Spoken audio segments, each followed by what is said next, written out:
Hello everyone, welcome to Study Shortcuts. Here study becomes easier. So today's topic is accrued income received. ये है हमारी 15th transaction accrued income received.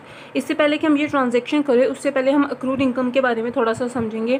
देखिए, accrued income वो income होती है जो हमें अर्न तो हो चुकी होती है लेकिन अभी तक हमें रिसीव नहीं होती। इसका क्या मतलब है? इसका मतलब ये है कि फॉर एग्जांपल आप सोचिए कि आप किसी कंपनी में आप एक एज अ स्टाफ काम करते हैं, ठीक है। आप एक एज अ एम्प्लॉय वहाँ पर हैं, काम कर रहे हैं और आपने एक मंथ तक अपनी सर्विसेज वहाँ पर दे दी हैं।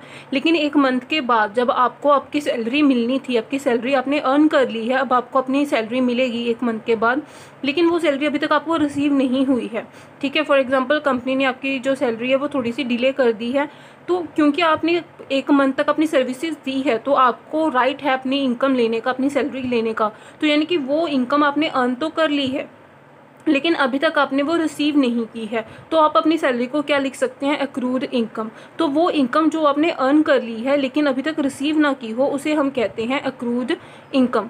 जैसे हम अपने एक्सपेंसेस में पढ़ते थे आउटस्टैंडिंग एक्सपेंसेस, वो कौन से एक्सपेंसेस होते थे? जो ड्यू तो हो चुके होते थे, यानी कि हमें पे करना तो होता था, हमारी लायबिलिटी जो है वो बन चुकी होती थी लेकिन अभी तक हमने उसको पे नहीं किया होता था। वैसे अक्रू इनकम है कि हमने अर्न तो कर लिया लेकिन अभी तक हमने रिसीव नहीं किया है।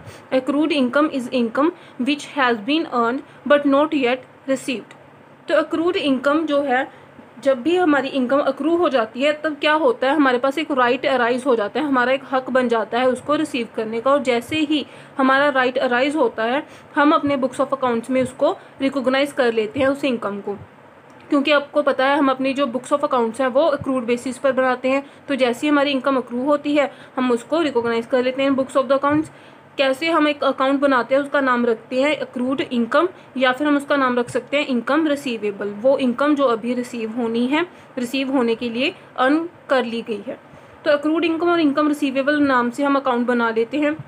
तो ये थी जब हमारी इनकम अक्रू होती है, लेकिन जब वही इनकम हमारे पास रिसीव हो जाती है तब क्या होता है? देखिए, वही हमारी ट्रांजैक्शन भी है। अक्रूड इनकम, जो हमारी इनकम अक्रू हो चुकी थी अब वो हमें रिसीव हो चुकी है, तो उसी की ट्रांजैक्शन हम पढ़ रहे हैं। पहले हमने देखा कि जब अक्रू होती है हमारी इनकम तब हमने क्या किया? हमने एक अकाउंट बनाया अक्रूड इनकम के नाम से। लेकिन जब भी वो इनकम रिसीव हो जाती है तब क्या होता है?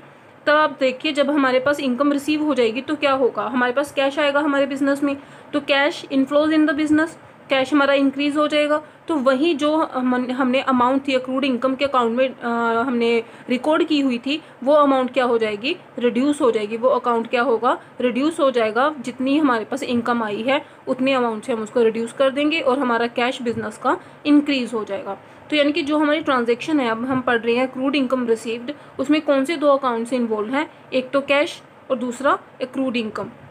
ये वो अकाउंट है जो हमने इनकम अक्रू होने पर हमारे बुक्स ऑफ अकाउंट्स में बनाया था। कैश हमें पता है हमारा करंट एसेट्स है, अक्रूड इनकम भी हमारी करंट एसेट है। तो दोनों करंट एसेट इन्वॉल्व है, यानी कि वो ट्रांजेक्शन है जिसमें दोनों एसेट्स इन्वॉल्व हैं और एसेट साइड ही इफेक्ट होगी। तो देखते हैं, हम अपनी एक एग्जाम्पल बनाते हैं, उसमें इस ट्रांजेक्शन का जो है इफेक्ट डालते हैं। सो हमारी फर्स्ट ऑफ ऑल जो हमारी एग्जांपल है, हमने क्या बनाई है कि कैश जो है हमारे बिजनेस में अभी के लिए नील है, यानी कि ज़ीरो है। हमारे बिजनेस में बिल्कुल भी कैश नहीं है। और अक्रूड इनकम जो हमने अकाउंट बनाया था उसमें कितना अमाउंट है? 2 लाख रुपीज़ हमारी इनकम जो है अभी अक्रू हो चुकी है लेकिन अभी तक हमें रिसीव नहीं हुई है। तो ये थी हमारी एसेट साइड। इस side capital plus liability. Capital हमारे बिजनेस में 1 लाख रुपीज़ और लायबिलिटी हमारी 1 लाख रुपीज़। तो अभी तक जो हमारी अकाउंटिंग इक्वेशन है वो बैलेंस्ड है। 2 lakh asset side is equal to 2 lakh capital plus liability. तो अब हम अपनी ट्रांजैक्शन जो अक्रूड इनकम रिसीव्ड उसका इफेक्ट डालें इसमें। तो हमने एक एग्जांपल बना लेते हैं कि अक्रूड इनकम जो हमारे 2 लाख रुपीज़ थी उसमें से सपोज हमें 60,000 रुपीज़ जो हैं वो रिसीव हो चुके हैं, यानी कि हमारे पास इनकम जो है वो 60,000 रुपीज़ की आ चुकी है। तो कैश इंक्रीज़ हो गया 60,000 रुपीज़ से, ठीक है। इसमें हम प्लस कर देंगे 60,000 रुपीज़, कैश हो गया हमारा 60,000 रुपीज़ हमारे बिजनेस में आ गया। वहीं अक्रूड इनकम जो अभी 2 लाख रुपीज़ का था वो रिड्यूस हो जाएगा 60,000 से, और वो कितने का हो जाएगा? 1,40,000। देखिए, मैंने आपको पहले भी बताया है कि अकाउंट्स में जब हम ब्रैकेट्स डालते हैं तो फिर हम माइनस का अलग से साइन नहीं डालते हैं।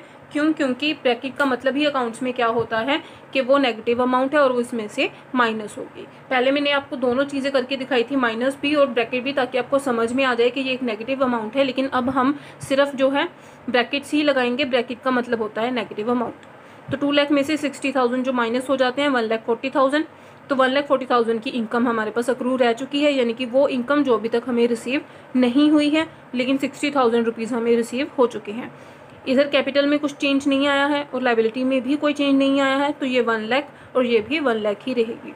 तो देखिए हमारी अकाउंटिंग इक्वेशन को 60,000 प्लस 40,000 2 लाख रुपीज़, वहीं 1 लाख प्लस 1 लाख 2 लाख रुपीज़, यानी कि अभी भी हमारी अकाउंटिंग इक्वेशन क्या है, बैलेंस्ड है। तो इस तरह से हम अपनी अक्रूड इनकम का जो हमें रिसीव हो चुकी है उसका इफेक्ट अकाउंटिंग इक्वेशन में डालकर हमारी अकाउंटिंग इक्वेशन को बैलेंस करते हैं।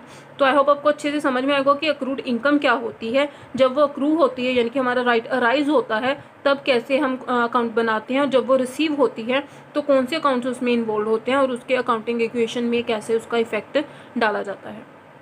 तो अब आपको ये अक्रूड इनकम रिसीव्ड जो हमारी 15 ट्रांजेक्शन थी वो अच्छे से समझ में आई होगी। अगर आपको अक्रूड इनकम के बारे में कोई भी डाउट हो कि अक्रूड इनकम कैसे होती है, क्या होती है और उसका इफेक्ट कैसे डालते हैं, कैसे ये 2 अकाउंट्स इसमें आए, तो इसके बारे में कोई भी अगर आपका डाउट हो तो आप मुझे कमेंट बॉक्स में पूछ सकते हैं। तो अब हम करेंगे हमारी 16th transaction, that is lent money got back, यानी कि वो पैसा जो हमने लेंट किया था, किसी को उधार पे दिया था, अब वो पैसा हमें वापस मिल चुका है। पहले हमने एक ट्रांजैक्शन देखी थी जिसमें हमने पैसे जो थे वो लेंट किए थे, यानी कि उधार पर दिए थे, तो उसकी अकाउंटिंग इक्वेशन हमने कैसे बनाई थी वो देखी थी। लेकिन अब हम देखेंगे कि जो पैसा हमने उधार पर दिया था जब वो हमें वापस मिल जाता है, वो लोन हमें वापस मिल जाता है, तब उसकी जो ट्रांजेक्शन का इफेक्ट है अकाउंटिंग इक्वेशन में कैसे हम रिकॉर्ड करते हैं उसके बारे में देखेंगे। देखिए जब हम पैसा जो है हमने लोन दिया होता है और वो वापस आ गया, तो देखिए कौन से 2 अकाउंट इसमें इन्वॉल्व हैं। सबसे पहले आएगा कैश।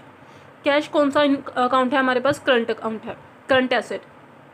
कैश क्योंकि हमारे पास पैसा वापस आ गया हमारे बिजनेस में, तो कैश इंक्रीज हो जाएगा।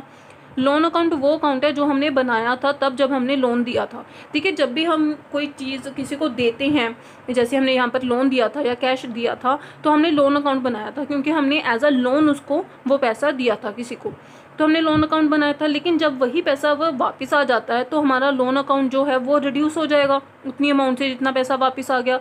तो जितना पैसा जिस वजह से दिया था, यानी कि हमने लोन के लिए दिया था, अब लोन जो है वो वापस आ गया है, तो वापस से जब हम अकाउंट रिड्यूस करेंगे तो बिल्कुल अकाउंट का नाम वही होना चाहिए जो पहले हमने बनाया था। अगर मैंने पहले अकाउंट बनाया होता loan to mister A, for example अगर हमने बनाया होता account loan to mister A, तो जब वो मिस्टर ए पैसा वापस कर देगा तब भी हम उसको अकाउंट को रिड्यूस करने के लिए बिल्कुल loan to mister A account ही यूज़ करेंगे। बिल्कुल एज इट इज़ वही अकाउंट हमने रिड्यूस करना है जो पहले हमने फॉर्म किया हो, पहले क्रिएट किया हो अकाउंट। तो ये बात आप बिल्कुल याद रखिएगा कि as it is word to word वही अकाउंट रिड्यूस या इंक्रीज करेंगे जो पहले हमने बनाया था।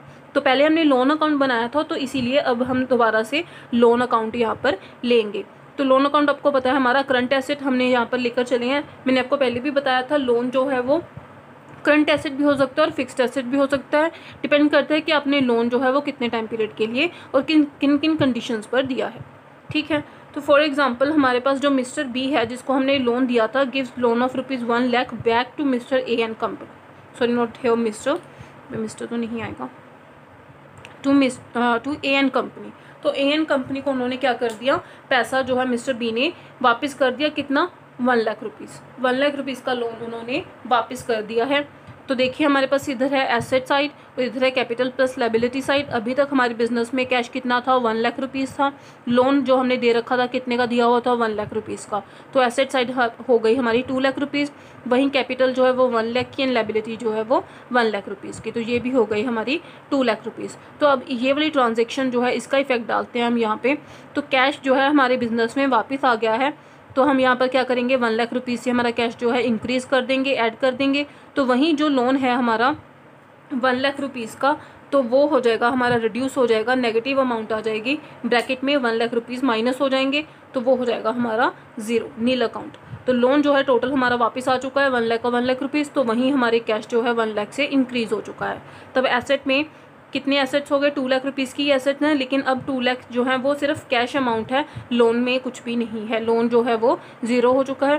कैपिटल में कोई चेंज नहीं आया है, लायबिलिटी में कोई चेंज नहीं आया है, तो कैपिटल 1 लाख एंड लायबिलिटी भी 1 lakh rupees, total 2 lakh rupees. तो देखिए अभी भी हमारी अकाउंटिंग इक्वेशन जो है वो बैलेंस्ड है, लेकिन अभी हमारे पास कैश जो है वो 2 लाख रुपीज़ का है, लोन हमारा नील हो चुका है, क्योंकि सारा का सारा लोन हमारे पास वापस आ चुका है और कैपिटल 1 लाख रुपीज़ की ही रहेगी और लाइबिलिटी भी 1 लाख रुपीज़ की रहेगी। तो ये थी transaction lent money got back. That means जो हमने पैसा उधार दिया हो वो अगर वापस आ जाए तो उसका ट्रांजेक्शन का इफेक्ट हम अकाउंटिंग इक्वेशन में कैसे दिखते हैं उसके बारे में हमने समझा। तो ये थी हमारी 16 ट्रांजेक्शन। मैं फिर कह रही हूँ कि अगर आपको किसी भी अकाउंट में किसी भी ट्रांजेक्शन में कैसी भी कोई भी डाउट हो तो आप प्लीज़ मुझे कमेंट करके पूछ सकते हैं।